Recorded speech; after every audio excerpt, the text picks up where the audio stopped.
सरे हरे चरित गान के आरती पावन पुराण के आरती पावन पुराण की विषय विलास विमोह विनाशनी विषय विलास विमोह विनाशनी विमल विराग विवेक विकासिनी विमल विराग विवेक विकासिनी भगवत तत्त्वरस प्रकाश परम ज्योति परमात्म ज्ञान की आरती पावन पुराण हो आरती पावन पुराण की आरती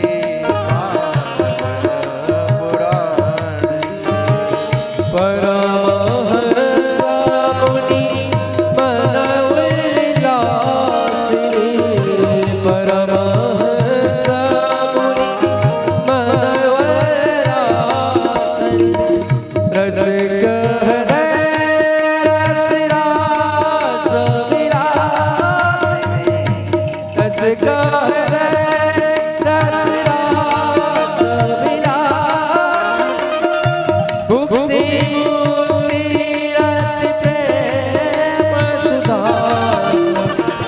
तथा कृष्ण प्रिय सुजान की आरती पावन पुराण हो आरती पावन पुराण की आरती पावन पुराण की धर्म के ज्ञान खाने की धर्म के ज्ञान खाने की हो आरती है आरती है आरती है पावन पुराण की जलेन सुतलीकरणं वस्मै देवताधिवन्दनं वाराणदिक्यं समर्पयामि यदमन्त्रपुष्पाञ्जलि ओं द्योः शान्तिरन्तरिक्षं शान्ति पृथ्वी शान्तिरावः शान्तिरोगदया शान्तिः वनस्पतयः शान्तिरस्वेदेवः शान्ति ब्रह्म शान्ति सर्वगुण शान्ति शान्तिरेव शान्ति श्यामा शान्तिरेधिः ओं सदनेन सदमयजन्त देवास्तानि धर्माणि प्रतिमान्य शन्नादयेनागं महिमाणः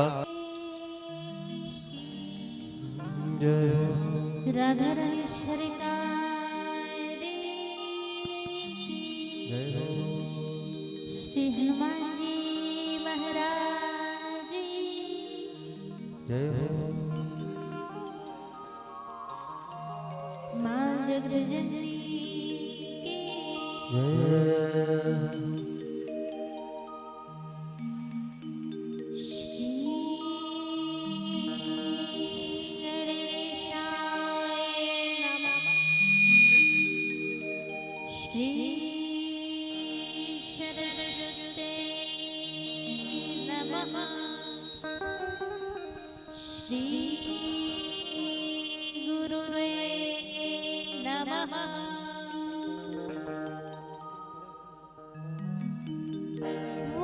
वक्रतुण्ड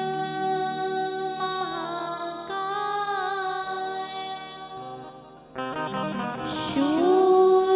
शूरकोटि समप्रभा निर्विघ्नं कुरु मे देव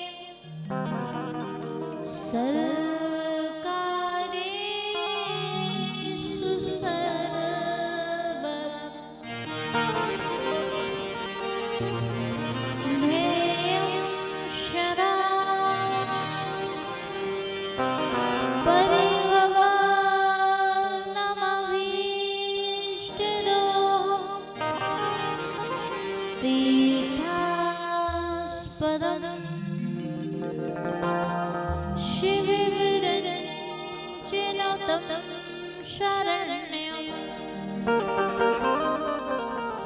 भृत्यार्तिहं प्रणतपालभवाब्धिपोतं वन्दे महापुरुष ते चरणारविन्दम्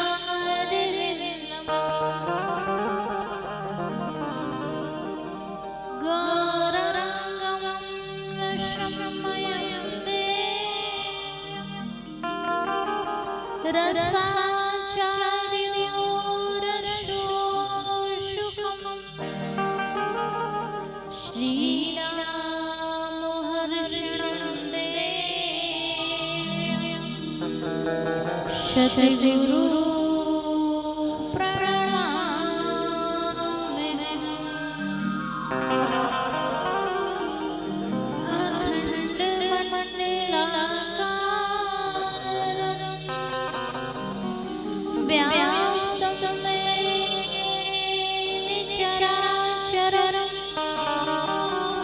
तदैपदं दर्शितं मेन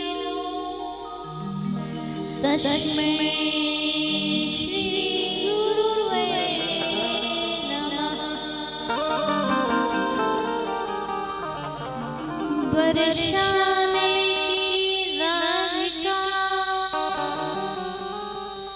नंदगांव के श्याम तिनके चरणों में करूं कोटि कोटि प्रणाम। सुखी बसे संसार सब दुखिया रहे न को यह अभिलाषा हम सभी भगवती पूरी हो। सब द्वार को छोड़कर आई तो मेरे द्वार और शुभानु की लाडली नित मेरी ओर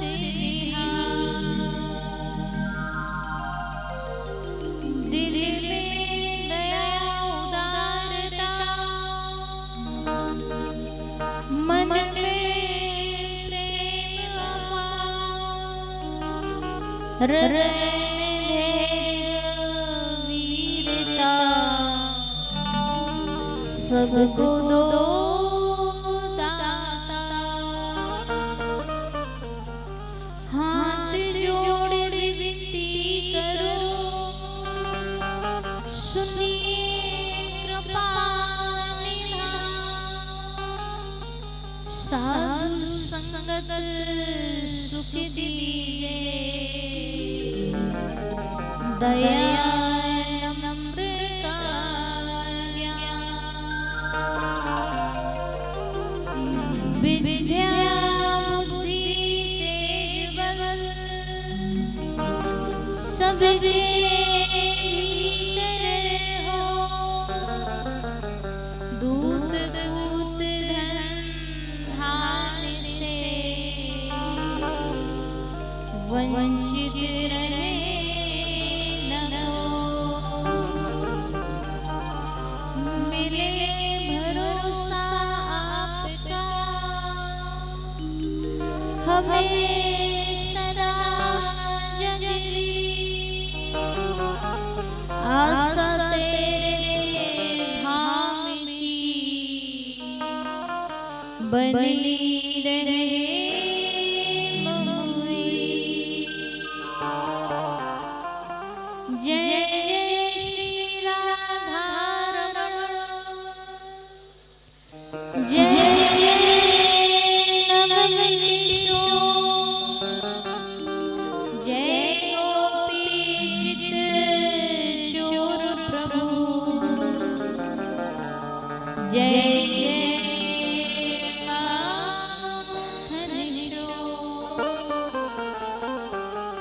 राधा मेरी स्वामिनी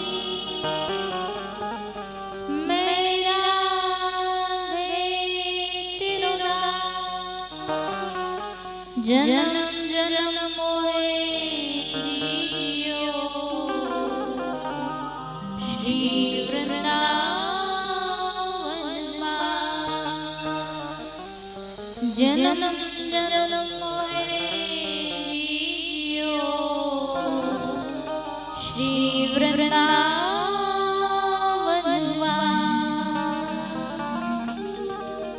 बोले बाके बिहारी लाल जय राधा राधा सरगारी जय राधा रमणी की राघव सरगारी श्री हनुमान जी महाराज की मां जगत जननी की जय श्रीमद् भागवत महापुराण की जय सब संतन की जय सब विप्रण की जय सब संतन की जय सब भक्तन की जय जय श्री राधे जय श्री राधे जय श्री राधे श्याम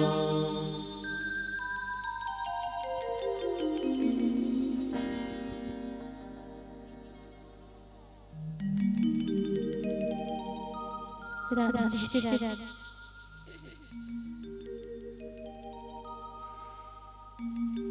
राधा श्री राधा राधा श्री राधा राधा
राधा राधा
मनुष्यों को जो है भगवान ने विशेष रूप से कृपा करके जो है हमको ये जीव योनि को दिया है। इसलिए 7 दिनों तक जो है आपको बड़े ही भाव से इस समय का जो है सदुपयोग करना है। कथा का समय ठीक 12 बजे से लेकर रहेगा। हमारे सभी कलाकार 12 बजे बैठ जाएंगे। हाँ, 2 से 5 जो है कथा चलेगी। उतने समय दिन के समय सारे पट जो है बंद रहते हैं, तो जिनको भी दर्शन करना है सुबह से लेकर के 12 बजे तक दर्शन करके भोजन प्रसादी करके थोड़ा विश्राम करके जो है आप 2 बजे से लेकर के ठीक 5 बजे तक कथा का आनंद लेंगे। कथा को श्रवण पान करके अपने जीवन को धन्य बनाएंगे। तो नियमों को ध्यान में रखिएगा। 7 दिनों तक ये नियम बनाए रखना है और इन नियमों को तोड़ना नहीं है, तभी जाकर के जो है आप सभी को इस कथा का जो है लाभ प्राप्त होगा। बोलिए कृष्ण कन्हैया लाल की। आइए कथा में प्रवेश करते हैं और कथा में प्रवेश करके जीवन को धन्य बनाते हैं। श्रीमद् भागवत कथा के प्रथम श्लोक में आया है, सच्चिदानंद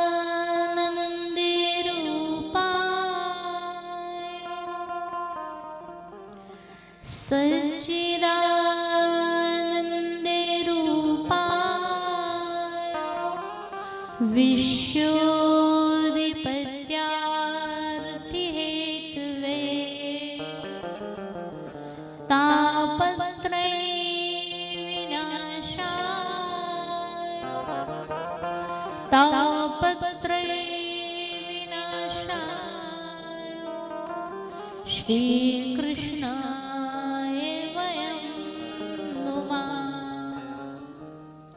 भागवत जी के प्रथम श्लोक में बताया है कि भागवत जी का स्वरूप क्या है, भगवान के गुण क्या है, भगवान के कर्म क्या है। ये भागवत जी बड़े स्पष्ट रूप से जो है आज प्रथम श्लोक में बता रहे हैं। कह रहे हैं सच्चिदानंद रूप आयो। भगवान का स्वरूप किस प्रकार है, भगवान दिखते कैसे हैं, तो बताया गया है सच्चिदानंद। भगवान सत्य है, चित्त है और आनंद है। देखिए सत्य जीवन में एक विशेष रूप से बनाया गया है ताकि आप उस पर चल करके जो है ठाकुर को गोविंद को पा सकें। चित्त का अर्थ होता है प्रकाश, अर्थात चिंतन करना। जो भगवान का दिन रात गुणगान करते हैं, चिंतन करते हैं, भजन करते हैं, कथा पान करते हैं, ये बड़े भाव से जो है ठाकुर जी के प्रिय भक्त कहलाते हैं। आनंद देखिए जीवन में हर वस्तु का जो है उल्टा अर्थ होता है। सुख का दुख, हानि का लाभ, जश का अपजश, मृत्यु का जीवन, लेकिन आनंद का कोई भी उल्टा अर्थ नहीं होता है। क्यों? क्योंकि आनंद साक्षात जो है ठाकुर जी हैं, साक्षात जो है श्री कृष्ण कन्हैया लाल है। तो भगवान कैसे हैं? आंखों को, नेत्रों को बंद करके उनके सुंदर जो है दर्शन की अनुभूति कीजिए कि भगवान का स्वरूप कैसा है। भगवान सत्य है, चित्त है और आनंद घन है। भगवान साक्षात क्या है? आनंद है। जिसके हृदय में एक बार जो है राम नाम, कृष्ण नाम जो है स्थापित हो जाता है उसके जीवन में जो है आनंद आ जाता है। और आनंद जब जीवन में आता है ना, तो उसके उपरांत जब ठाकुर जी का जीवन में आगमन हो गया, ठाकुर जी जीवन में आ गए, तो आप समझ लीजिए सारे दुख बाधा विपत्ति जो है अपने आप ही भाग जाती है।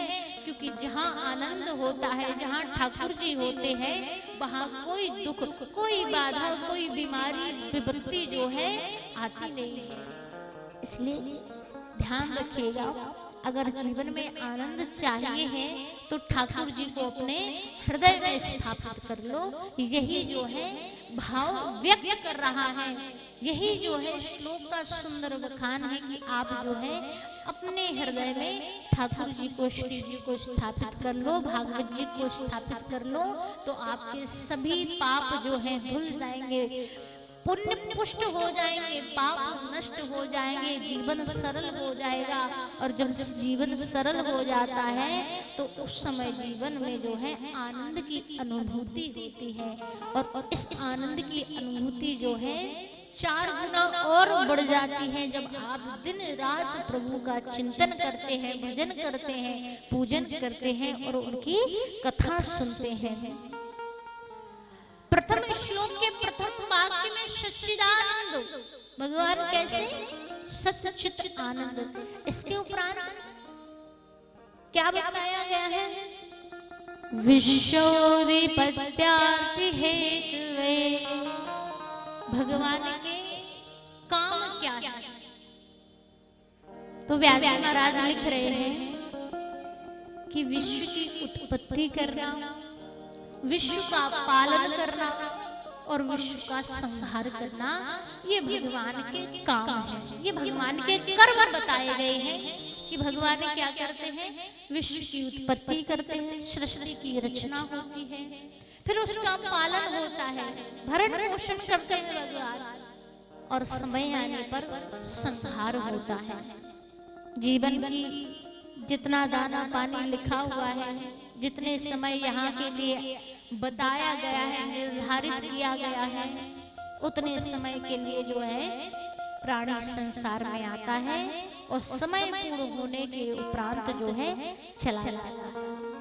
और ये समय बड़े भाग्य से आप सभी को मिला है कि 7 दिन रह करके जो है इस पावन धरा वृंदावन धाम में आप श्रीमद् भागवत कथा का श्रवण पान कर सकते हैं।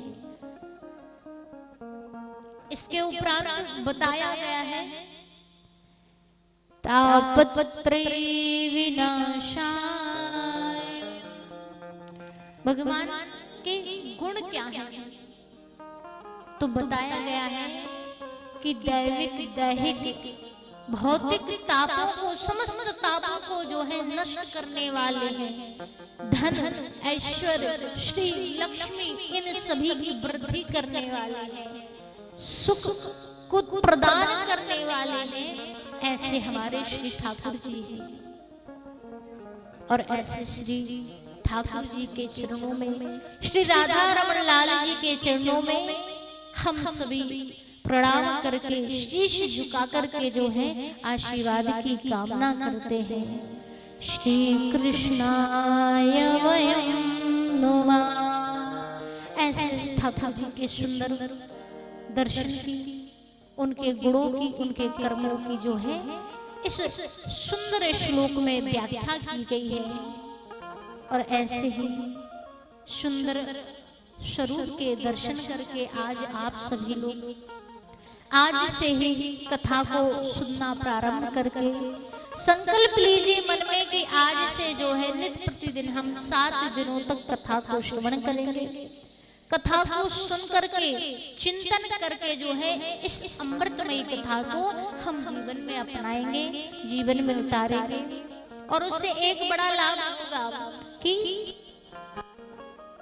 आप जब कथा को श्रवण करेंगे तो आपको ये आभास होगा, अनुभूति होगी कि हमारे जीवन में जो है कुछ बदलाव आ रहे हैं। और जब जीवन में बदलाव आते हैं ना तो व्यक्ति समझ जाता है कि हाँ पहले कुछ और थे, अब कुछ और है, आगे कुछ और होंगे। और आगे न जाने ठाकुर जी की कैसी कृपा बरसेगी अमृत की ऐसी वृष्टि होगी कि जीवन में इतना आनंद आ जाएगा, इतना आनंद आ जाएगा कि आप जो है उस आनंद की अनुभूति करके जो है सारा जीवन ही बिता देंगे। इसलिए सदा सेव्या श्रीमद् भागवती कथा यश्रा श्रावण मात्रेण हरिषे समाशये। इसलिए कहा गया है कि जीवन पर्यंत तक, जब तक जीवन रहता है, जीवन की अंतिम श्वास रहती है, तब तक आप कथा को निरंतर सुनते रहेंगे। अभी सुनिए, इसके उपरांत घर जाकर कथा को सुनिए, इसके उपरांत नित्य प्रतिदिन जहां भी कथा हो उस दिन आप कथा सातों दिन सुनने अवश्य जाओ। ऐसा नहीं है कि भैया चलो हमने एक बार सुन ली तो हम तो भैया गंगा नहाए आए, तीर्थ यात्रा कराए, कथा सुन ली तो भाई हमारे पाप धुल गए। पाप तो धुल जाएंगे, लेकिन कहते हैं कि स्वर्ग की सीढ़ी तैयार करने में रावण को भी समय लग गया था, तैयार कर नहीं पाया था। क्यों?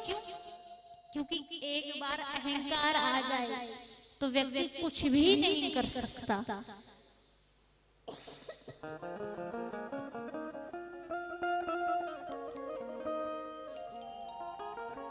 इसलिए ये मन में विचार कभी मत लाना कि भाई हमने कथा सुन ली तो हमारा मोक्ष हो गया। मोक्ष की प्राप्ति के लिए और स्वर्ग की सीढ़ी तैयार करने के लिए जो है, जब तक जीवन रहेगा तब तक आपको कथा श्रवण पान करनी है। बोले कृष्ण कन्हैया लाल की, श्रीमद् भागवत महापुराण की। आज समस्त संत महात्मा जो है विराजमान है। संतों के बीच चर्चा होने लगी कि हम ज्ञान यज्ञ का आयोजन कहाँ करें। लोगों में चर्चा हो, सभी संत महात्मा साधु लोग मिलकर के जो है ब्रह्मा जी के पास गए। ब्रह्मा जी से कहा कि आप हमें बताइए कि हम ज्ञान यज्ञ का जो है आयोजन कहाँ करें। ब्रह्मा जी ने सभी महात्माओं को कहा कि आप चिंता मत कीजिए। उन्होंने एक नैनी जो है प्रज्वलित की और कहा कि जहां इसकी नैनी शांत हो जाए, शीतल हो जाए, तो आप उसी स्थान पर जो है ज्ञान यज्ञ का आयोजन करना, भक्ति का आयोजन करना। ब्रह्मा जी ने जब नैनी प्रज्वलित की तो पूरे ब्रह्मांड में घूम करके जो है भारत वर्ष में वो नैनी आ पहुंची। उस नैनी की पीछा करते करते जब सभी महात्मा साधुजन पहुंचे तो भारत वर्ष के उत्तर प्रदेश में सीतापुर जिले में जो है वो नैनी जाकर के शांत हो गई। उसी समय से उस स्थान का नाम जो है नैमी शारण्य पड़ा। सभी महात्माओं ने मिलकर वहां पर ज्ञान यज्ञ का आयोजन किया। बड़े बड़े साधु महात्मा वहां पर आए, सभी के बीच चर्चा होने लगी और उस चर्चा में जो है आज सूत जी महाराज विराजमान हैं। शनकादियों के द्वारा उनके सहित पधारे जो है 88,000 ऋषिवर के सहित जो है आज शिष्यों के साथ जो है ये आयोजन प्रारंभ होने जा रहा था। आज सभी शनकादि ऋषिवर जो है मिलकर के श्री सूत जी महाराज जी से प्रश्न करते हैं। 3 प्रश्न करते हैं। पहला प्रश्न कि महापुरुष लोग जो होते हैं, विप्र लोग जो होते हैं, तो विप्रजन अपनी भक्ति ज्ञान वैराग्य को बढ़ाने के लिए आखिर क्या करते हैं? पहला प्रश्न। दूसरा प्रश्न कि वैराग्य प्राप्त करने के लिए व्यक्तियों को क्या करना चाहिए, और कथा सुनने में किस प्रकार का भाव उत्पन्न हो और किस प्रकार से व्यक्ति जो है बहुत ही सरल रूप से जो है भगवान को प्राप्त कर ले, भगवान को पाने के लिए क्या करना चाहिए। सूत जी महाराज ऋषियों की बात सुनकर के जो है बड़ी मधुर भाषा में कहते हैं कि हे ऋषियों, आप बड़े ज्ञानी हैं और आपके पास इतना ज्ञान होकर के भी आप हमसे प्रश्न करते हैं। आप स्वयं जानते हैं कि कथा सुनना कोई बड़ी बात नहीं है, लेकिन कथा का जो भाव होता है वो प्राणियों के जो है जीवन को ही बदल देता है। कथा तो हर प्राणी सुन लेता है, कौन सी बड़ी बात है कथा सुनने में, लेकिन कथा सुनने का जो भाव व्यक्ति के अंदर आता है वो व्यक्ति के जीवन को ही बदल डालता है। ऐसी कथा की जो है अमृतमयी जो है दृष्टि आप पर पड़ती है। तो है ऋषियों, आपने पूछा कि साधु महात्मा वैष्णव लोग अपनी भक्ति ज्ञान वैराग्य को बढ़ाने के लिए क्या करते हैं। तो प्रथम प्रश्न का उत्तर आपको बता दें कि वैष्णव जन भाव भक्ति ज्ञान वैराग्य को बढ़ाने के लिए जो है भगवान का चिंतन करते हैं, भगवान का ध्यान करते हैं, भगवान का जाप करते हैं। दूसरी बात, कथा को किस भाव में सुने।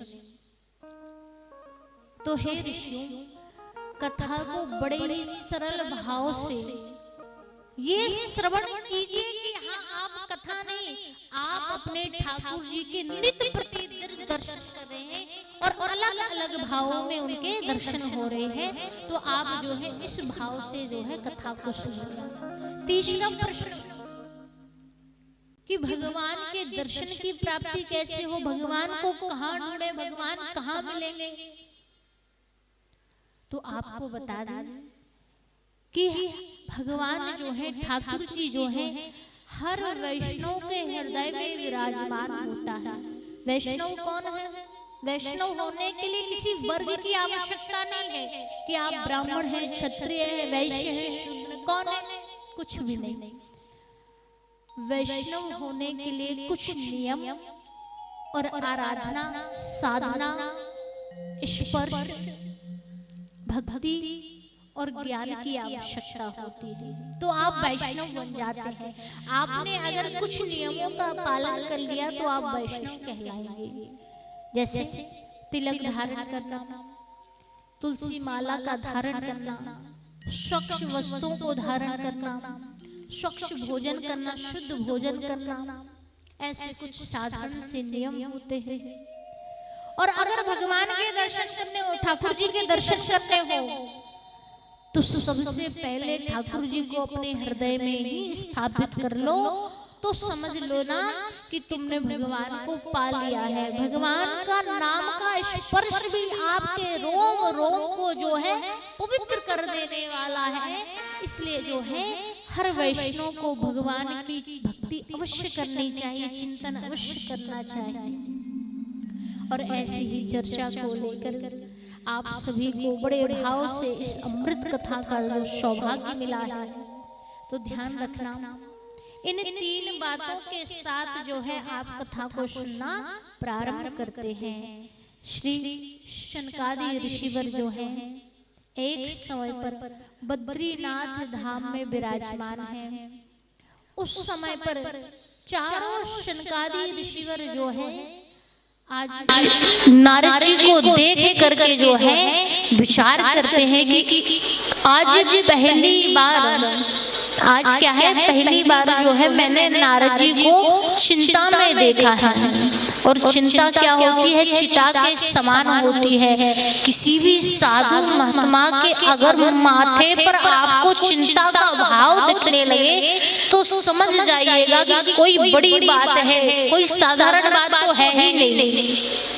नारद जी को इस अवस्था में देख करके शनकादि ऋषिवर जाकर के नारद जी से पूछते हैं कि नारद जी क्या बात है, आप बड़ी चिंता में दिखाई दे रहे हैं और आप तो एक क्षण भी जो है कहीं पर रुकते नहीं हैं।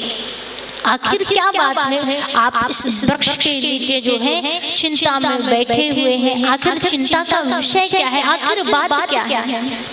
नारद जी कहने लगे कि हे ऋषियों, आप बड़े ज्ञानी हैं। मैंने जो है भारतवर्ष के बारे में बड़े विशेष रूप से सभी से श्रवण पाने किया कि अरे भारतवर्ष की जो महिमा है ये बहुत अच्छी है।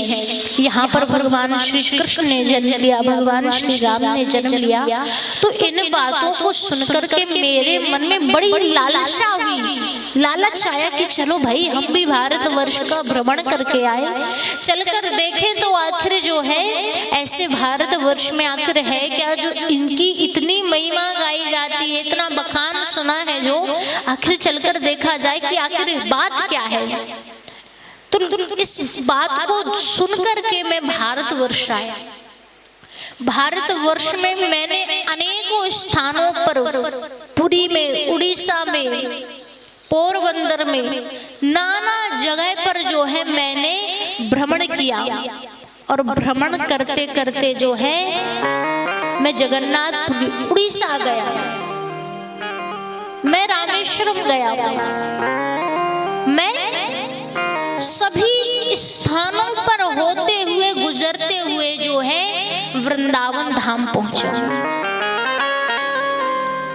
और जब मैं वृंदावन धाम पहुंचा तो सर्वप्रथम मेरे मन में विचार आया कि सुना है कि जब वृंदावन धाम जाओ ना तो सबसे पहले ब्रज रज को जो है प्रणाम करना चाहिए। तो मैंने जब सुना था तो मैंने कहा चलो भैया सुना है लोगों से, तो सर्वप्रथम नारद जी कहते हैं कि मैंने ब्रज रज को, ब्रज की जो रज है, माटी है, उसको प्रणाम करके अपने माथे पर लगाया। इसके उपरांत मैंने सभी ब्रजवासियों को प्रणाम किया, जो भी मुझे मिलता जाए मैं सबको प्रणाम करते हुए जो है सीधा यमुना जी पहुंचा। और कहा गया है कि भाई जब वृंदावन आओ तो ब्रज रज को माथे पर लगा करके ब्रजवासियों को प्रणाम करके जो है यमुना स्नान करने चाहिए। मैंने यमुना जी में गोता लगाया, मन बड़ा आनंदित हुआ। लेकिन हे ऋषियों, जब मैं स्नान करके जो है ठाकुर जी के दर्शन के लिए जा रहा था तो यमुना किनारे जो है मैंने एक स्त्री को देखा, एक देवी को देखा। उन देवी को देख करके जो है ऐसा आभास हुआ कि साक्षात कोई देवी जो है आज स्वर्ग लोक से उतर के जो है इस पावन धरा वृंदावन में आई। देखने से तो ऐसा ही प्रतीत हुआ, लेकिन जब मैंने देखा कि उनकी गोद में दो वृद्ध बुजुर्ग जो है मूर्छित अवस्था में पड़े हुए हैं, ऐसा लग रहा है कि मानो बस 2 क्षण के बाद जो है इनकी मृत्यु हो जाएगी, ऐसी अवस्था है। देवी जो है बड़ी यौवन अवस्था में है, सुंदर शरीर है। इतनी जवान स्त्री की गोद में 2 वृद्ध बालक बुजुर्गों को पड़ा देख करके नारद जी के मन में बड़ी जो है जानने की इच्छा हुई कि भाई आखिर ये क्या चल रहा है। और आसपास जो है हजारों जो है उनके यहाँ पर सेविकाएं बैठी हुई हैं, जो उनकी सेवा में कोई पंखा झल रही है, कोई जल ला रही है, कोई फल काट कर दे रही है। अनेकों सेविकाएं सेवा में लगी हुई हैं। नारद जी को रहा नहीं गया और नारद जी जो है उन देवी के पास जाकर के उनका परिचय पूछने लगते हैं कि देवी तुम कौन हो, देखने से कोई ऐसा लग रहा है कि साक्षात कोई देवी जो है आज जो है स्वर्ग से उतर कर आई है। अपना परिचय दो, आखिर आप हो कौन? और आपकी गोद में ये जो बुजुर्ग मूर्छित अवस्था में लेटे हुए हैं, ये कौन है? आपके आस-पास ये हजारों उदासियां सेविकाएं जो हैं आपकी सेवा में हैं, ये कौन है? आप कहीं की रानी हो क्या? नारद जी की बात सुन करके वो माता जो है अपना परिचय देना प्रारंभ करती है। कहने लगी, अहम भक्ति ख्याता इमो में तनयो मयो ज्ञान वैराग्य नामानो कालयोगे निर्जरो। हे ईश्वर, आपकी बड़ी कृपा हुई, क्योंकि संतों की कृपा बड़ो भाग्य जब जानिए घर मिलने आवे संत, और संतन को मिलवो भलो सब कष्टन को अंत। देवी नारद जी को प्रणाम करके कहते हैं कि हे ऋषिवर, आपकी बड़ी कृपा हुई हम पर, जो आपने मुझ पर कृपा का भाव रखा, मुझ पर कृपा की दृष्टि बनाई और आकर के जो है मुझसे पूछा। तो हे ऋषिवर, मैं बताती हूँ कि हम भक्ति रीति ख्याता, मेरा नाम क्या है? भक्ति है। ये जो दो वृद्ध मूर्छित अवस्था में पड़े हुए हैं, ये मेरे पुत्र ज्ञान और वैराग्य हैं। और ये जो हजारों सेविकाएं मेरी दासी में, मेरे सत्संग में लगी हुई हैं, मेरे सेवा भाव में लगी हुई हैं, ये और कोई नहीं, ये सारी नदियां हैं। गंगा, यमुना, सरस्वती, गोदावरी सारी इकट्ठी होकर के जो है मेरी सेवा में लगी हुई है, मेरी सेवा से जो है मुझे प्रसन्न करना चाहती हैं। ले ऐसी क्या बात हुई देवी, जो सभी नदियां मिलकर के जो है आपकी सेवा में लगी हुई हैं? आखिर ये हुआ कैसे, ये संभव कैसे है? बोले नारद जी, यही प्रश्न जो है ये संसार का प्राणी मुझसे पूछ रहा है कि भाई देखो कैसा जमाना आ गया है कि जो है माता जवान है, माता यौवन अवस्था में है और पुत्र वृद्ध अवस्था में है, बुढ़ापे में। और ऐसा तो होना ही नहीं चाहिए, क्योंकि भैया देखा जाए तो साधारण सी बात है कि जब समय आता है तो माता जो है वृद्ध हो जाती है, बेटे जवान हो जाते हैं, लेकिन यहाँ तो उल्टा ही देखने को मिल रहा है। और नारद जी यही प्रश्न संसार का प्राणी मुझसे कर रहा है कि देखो भाई कैसा कलयुग आया है, माता जवान है और पुत्र बूढ़े हैं। हे नारद जी, आपने मुझ पर एक कृपा की है, तो मैं आपको जो है अपनी कथा बताती हूँ। मैं एक छोटे से जो है देश की रहने वाली हूँ। उस राज्य से जो है मेरा समय समाप्त हो चुका था, मुझे उस देश से निकाल दिया गया। तो मैं भटकती हुई जो है हर स्थान का जो है स्पर्श करती हुई, दर्शन करती हुई जो है सीधा वृंदावन धाम में आई। मैं पुष्कर गई, गोदावरी के दर्शन किए, मैंने अनेकों स्थानों के दर्शन करके जो है जब मैंने वृंदावन धाम में प्रवेश किया तो मानो मैंने प्रवेश करके ऐसा अनुभव किया, ऐसी अनुभूति हुई कि मेरे शरीर में जो है प्राण लौट आए हैं। मुझे ऐसा आभास हुआ। जब मैंने यमुना जी में स्नान किए तो स्नान करके मेरा शरीर यौवन अवस्था को प्राप्त हो गया, मैं जवान हो गई। लेकिन कलयुग के प्रभाव से, काल के प्रभाव से जो है मेरे पुत्र ज्ञान और वैराग्य वृद्ध अवस्था को प्राप्त हुए और मैंने इनको मूर्छा से जागृत कराने के लिए अनेक कर लिए, लेकिन ये मूर्छा से जो है जागृत ही नहीं हो पाए, उठ ही नहीं रहे हैं। अनेक प्रकार की दवाइयां हो गई, अनेक प्रकार के टोटके आजमा लिए, लेकिन जो है कुछ भी काम नहीं आया। हे नारद जी, हे ऋषिवर, हे मुनि, आपकी मुझ पर कृपा हुई है और आप ही जो है मुझ पर कृपा का भाव रखकर जो है आपने मेरा परिचय पूछा है, तो आप जो है एक कृपा और कर दीजिए कि मेरे ज्ञान वैराग्य को पुष्ट कर दीजिए, क्योंकि कलयुग का प्रभाव है और कलयुग के प्रभाव से जो है ज्ञान वैराग्य जो है वृद्धावस्था को प्राप्त हुए हैं, मुरझा गए हैं। लोग इस कलयुग के समय में जो है ज्ञान रूपी शस्त्र से जितना दूर भाग रहा है कि पूछो मत, और वैराग्य का तो दूर दूर तक कोई नाम नहीं है। और मैं भक्ति बड़ी चिंता में हूँ। नारद जी कहते हैं, हे भक्ति महारानी, तुम चिंता मत करो। नारद जी ने चारों वेदों का उच्चारण करते हुए मंत्रों ध्वनि से जो है ज्ञान वैराग्य को जो है पुष्ट करने का प्रयास किया। कुछ समय के लिए ज्ञान वैराग्य पुष्ट हुए, नेत्र खुले, लेकिन पुनः जो है मूर्छित अवस्था में चले गए। नारद जी को बड़ी शंका हुई, क्या चारों वेदों में इतनी शक्ति नहीं है कि ये ज्ञान वैराग्य को पुष्ट कर सके? नारद जी को जब चिंता हुई तो नारद जी ने जो है सर्वप्रथम भक्ति महारानी को आश्वासन दिया और कहा कि तुम चिंता मत करो और हम ज्ञान वैराग्य को पुष्ट करने का कोई ना कोई मार्ग जो है अवश्य ढूंढ लेंगे। नारद जी अनेकों स्थानों पर भ्रमण करते हुए जो है बद्रीनाथ धाम पहुंचे। बद्रीनाथ धाम पहुंच करके जो है सभी संतों महंतों से जो है उन्होंने इसका जो है पुष्ट होने का मार्ग पूछा।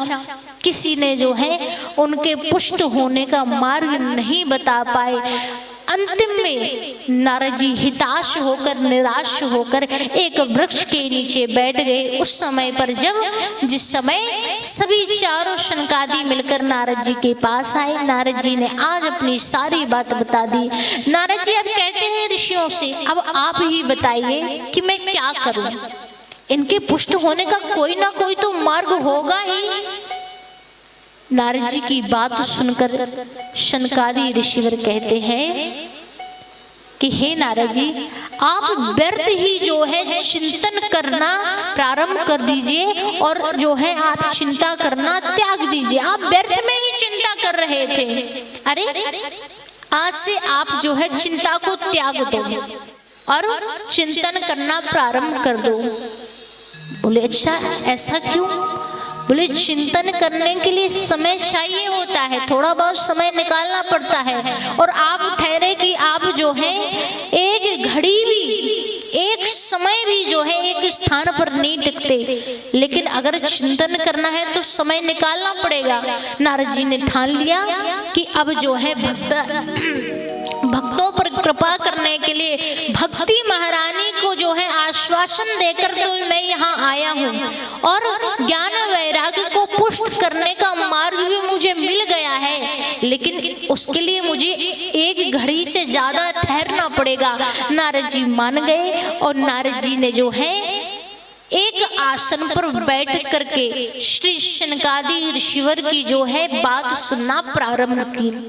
शनकादि ऋषिवर मिलकर कहते हैं कि हे नारद जी, ध्यान से सुनेगा, आपके लिए बहुत ही सुंदर उपाय बता रहे हैं। ज्ञान वैराग्य को पुष्ट करने का एक उत्तम सरल मार्ग बता रहे हैं। बोले क्या? बोले श्रीमद् भागवत में गंगा को सुन करके, श्रवण पान करके जो है ज्ञान वैराग्य पुष्ट हो जाएंगे। बोले अच्छा, कथा को सुनकर इतना लाभ मिलेगा? बोले हाँ।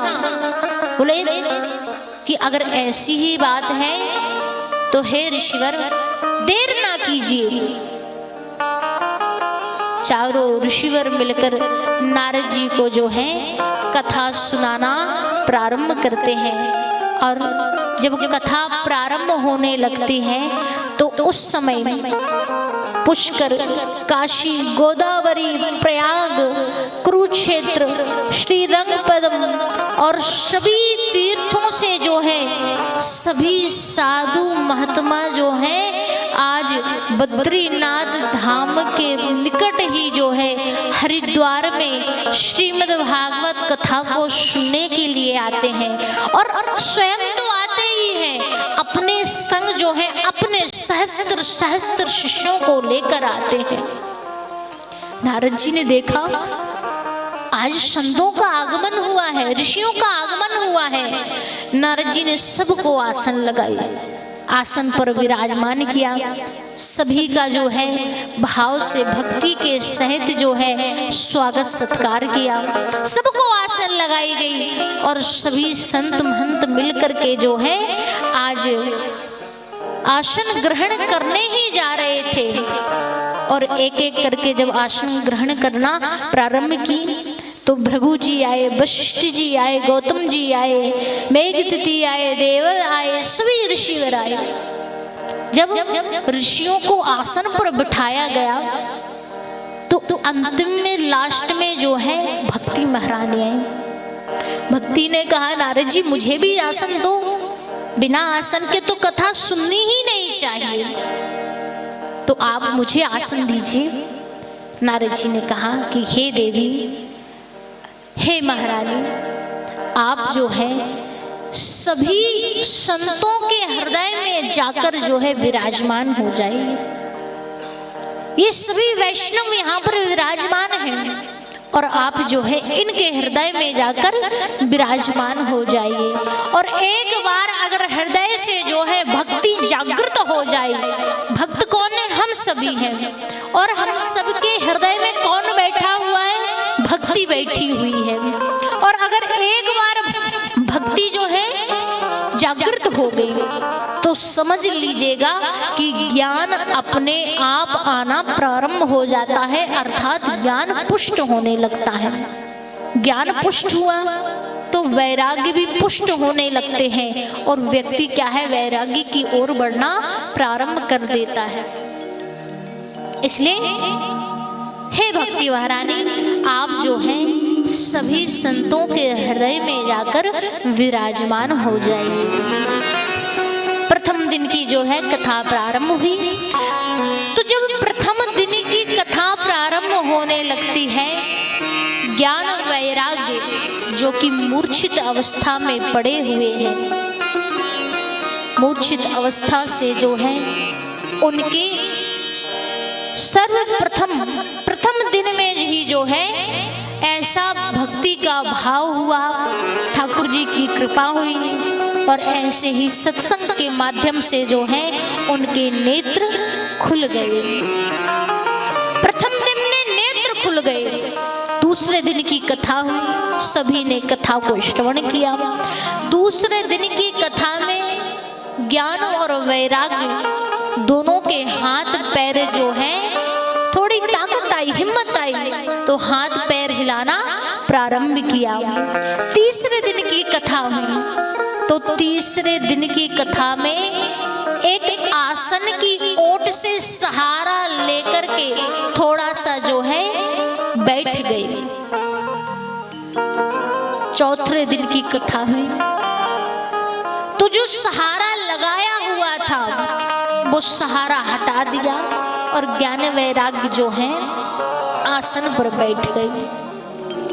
पांचवें दिन की कथा हुई, थोड़ी और ताकत आई और हिम्मत आई और पुष्टि प्राप्त हुई। तो जब पैरों में पुष्टि हुई तो ज्ञान और वैराग्य जो है उठकर खड़े होकर के जो है कथा सुनने लगते हैं। छठवें दिन की कथा आई तो हाथों ने जो है ताली बजाना प्रारंभ कर दी, हाथों से ताली बजाने लगे। और जब सातवें दिन की कथा आती है तो सातवें दिन की कथा में जो है आज ज्ञान वैराग्य पूर्ण तरीके से जो है पुष्ट हो जाते हैं और भक्ति महारानी जो है नाचने लगती है। जब भक्ति महारानी नाचती है तो प्रहलाद ताली बजाते हैं, इंद्र मृदंग बजाते हैं, नारद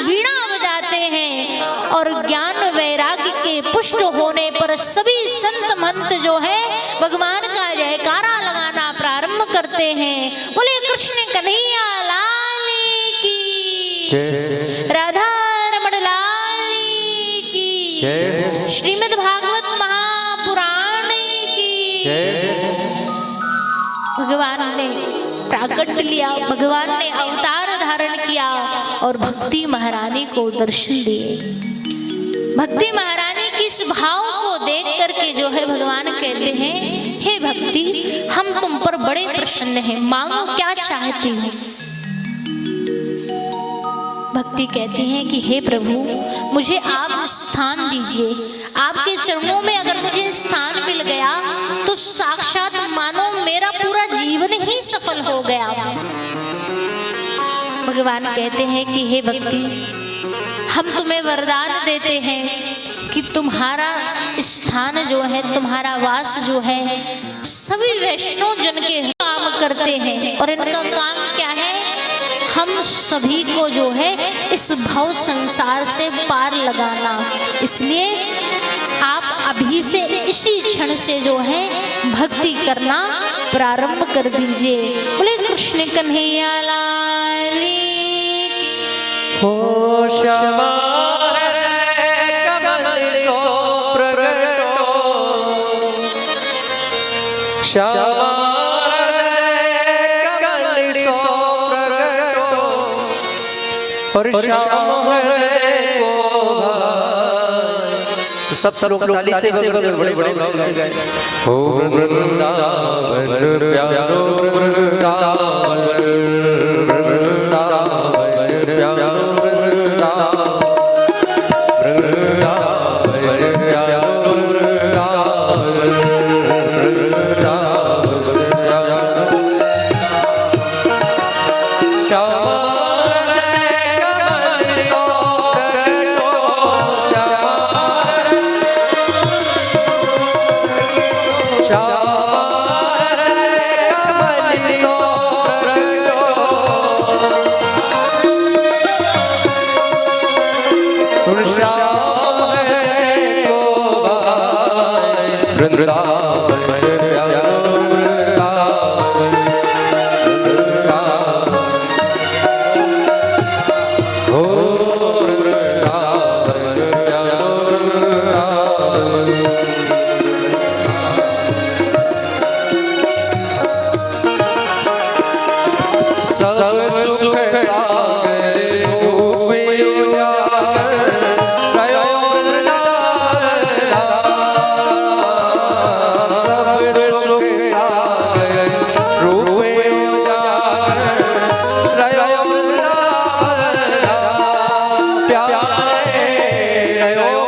Oh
सनातन बलि बलियाए वृंदावन प्यारो वृंदावन वृंदावन प्यारो ओ वृंदावन प्यारो वृंदावन वृंदावन प्यारो वृंदावन श्याम हृदय कमल सो प्रगटो श्याम हृदय ओ श्याम हृदय कमल सो प्रगटो।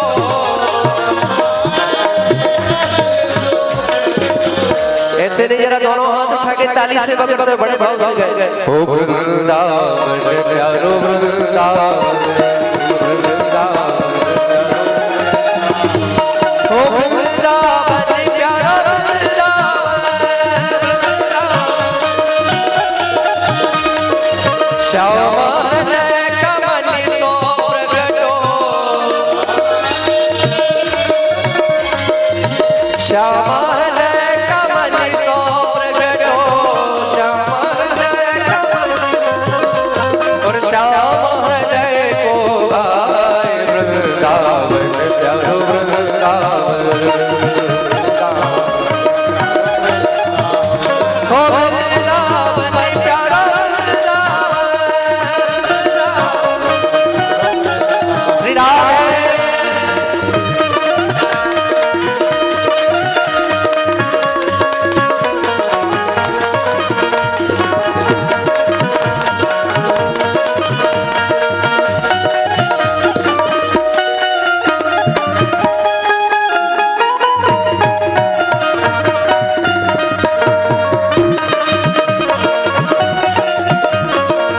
श्री राधे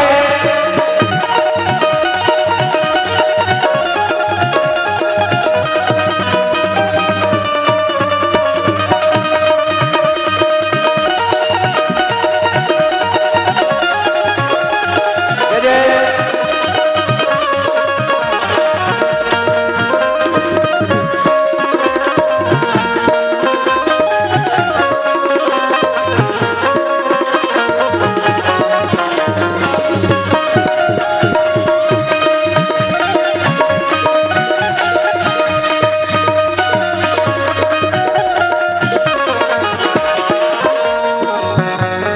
गोपी ग्वाल सब हियोर लागे प्यारो गोपीना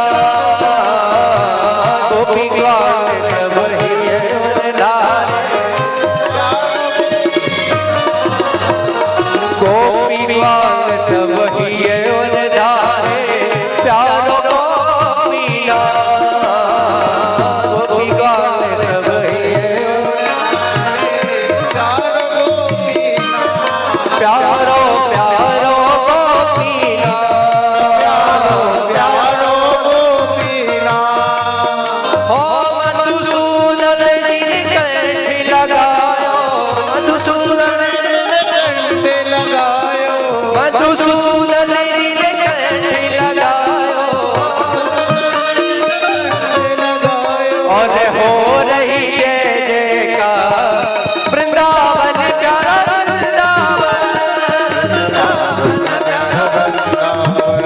हो वृंदावन प्यारो वृंदावन श्याम हृदय कमल सो प्रगटो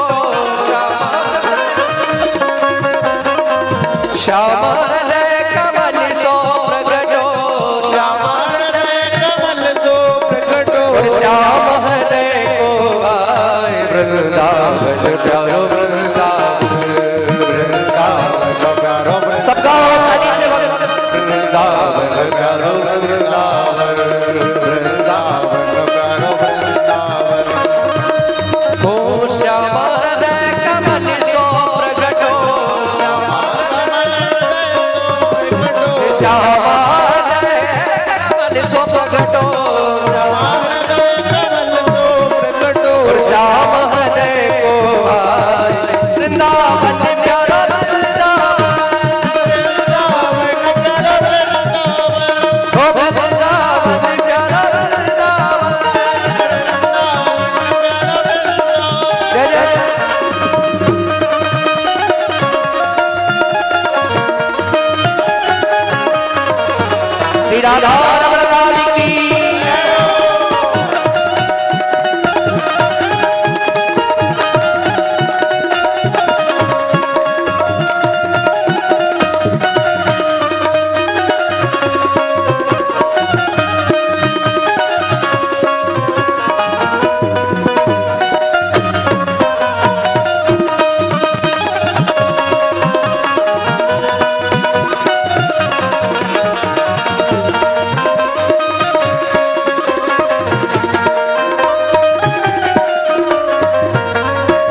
वृंदावन प्यारो वृंदावन वृंदावन प्यारो वृंदावन ओ वृंदावन प्यारो वृंदावन वृंदावन प्यारो वृंदावन श्यामा हृदय कमल सो प्रगटो श्यामा हृदय कमल तो प्रगटो श्यामा हृदय कमल सो प्रगटो श्यामा कमल हृदय तो प्रगटो श्यामा हृदय को भाई वृंदावन प्यारो वृंदावन वृंदावन प्यारो वृंदावन वृंदावन प्यारो वृंदावन वृंदावन प्यारो वृंदावन ओ वृंदावन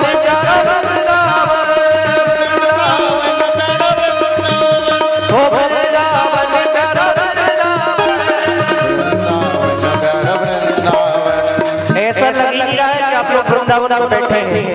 भैया थोड़ा इको कम करो।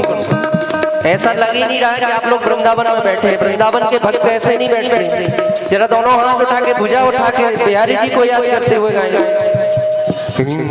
गोविंद मेरो है गोपाल मेरो है गोविंद मेरो है गोपाल मेरो है गोविंद मेरो है गोपाल मेरो है गोविंद मेरो है गोपाल मेरो है श्री बांके बिहारी नंदलाल मेरो है श्री बांके बिहारी नंदलाल मेरो है श्री बांके बिहारी नंदलाल मेरो है श्री बांके बिहारी नंदलाल मेरो है बोलो वृंदावन बिहारी लाल की गोविंद मेरो है गोपाल मेरो है गोविंद मेरो है गोपाल मेरो है गोविंद मेरो है गोपाल मेरो है गोविंद मेरो है गोपाल मेरो है मेरो गिरिवर धारी नंदलाल मेरो है मेरो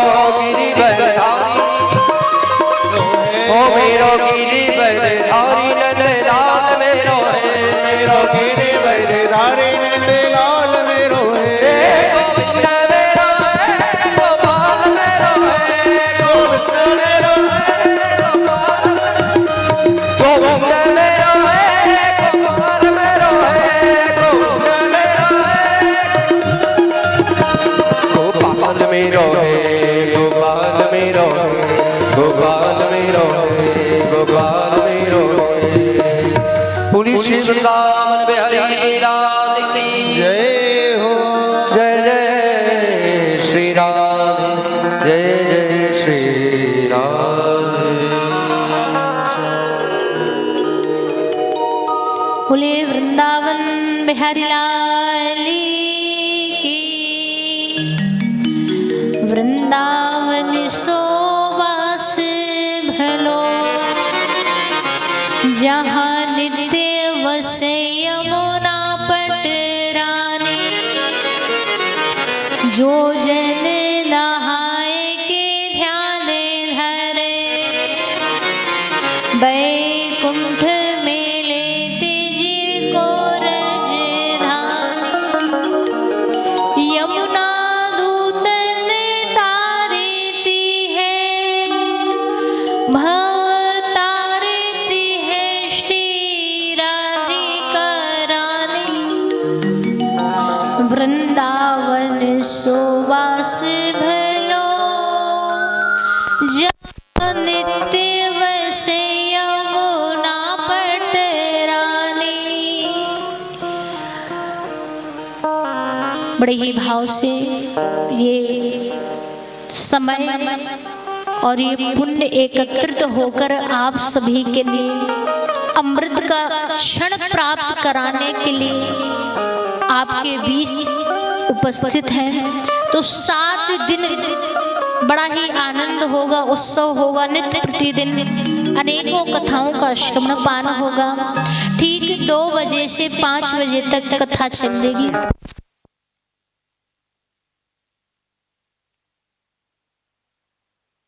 2 बजे से 5 बजे तक कथा का रस स्वादन पान करेंगे, कथा को श्रवण पान करेंगे, अपने जीवन को धन्य बनाएंगे। बाकी 7 दिन आप सभी के पास है और इस 7 दिनों का बड़ा ही सदुपयोग करना है। ब्रज भूमि और ब्रज के अनेकों दर्शनों की आप सभी को इच्छा तो होगी, तो आपके पास 7 दिन का समय है।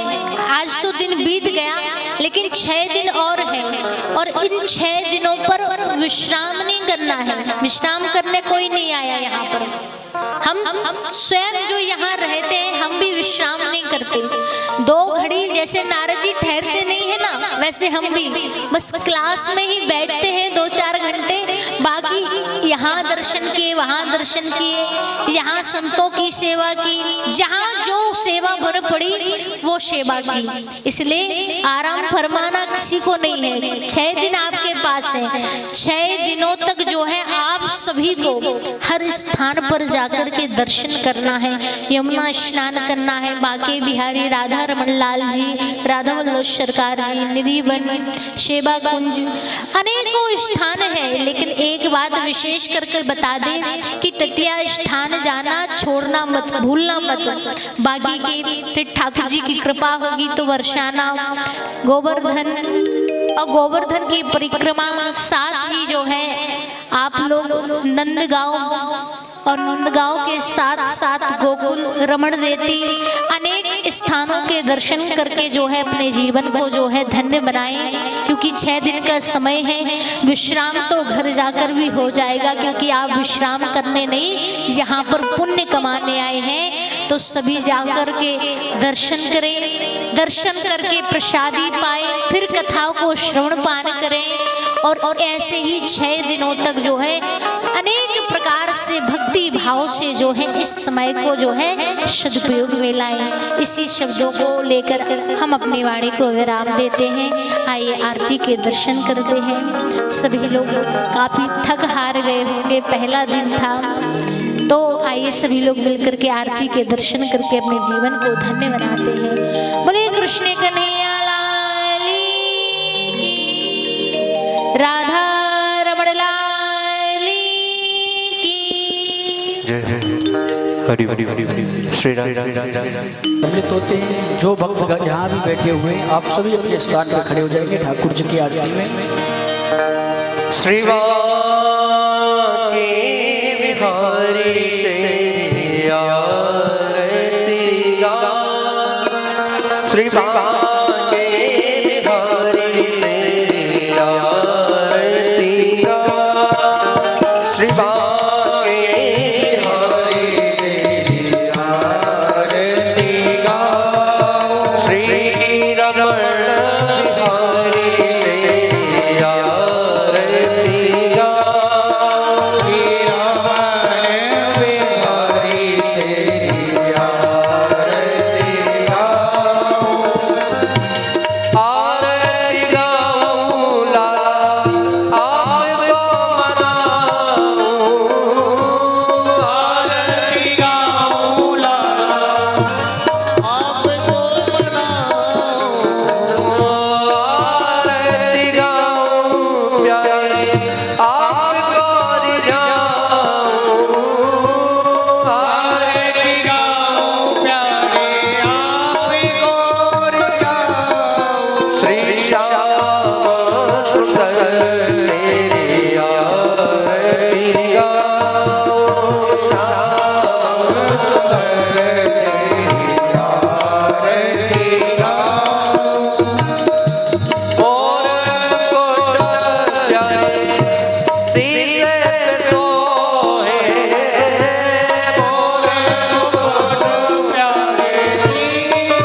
भाले दुलारी सच सोहे कृष्णारी ललिता विशाखा सब सखियां ललिता रूप माधुरी के दर्शन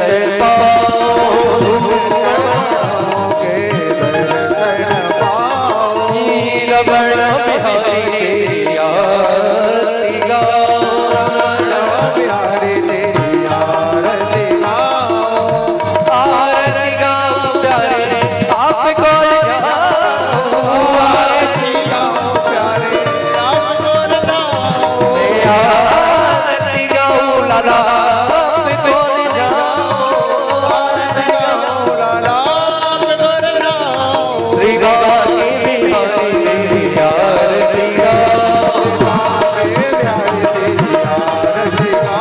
श्री राधा रमण लाल तेरी आरती गाओ श्री श्याम सुंदर तेरी आरती गाओ तेरी आरती गाओ आरती गाओ आरती गाओ आरती गाओ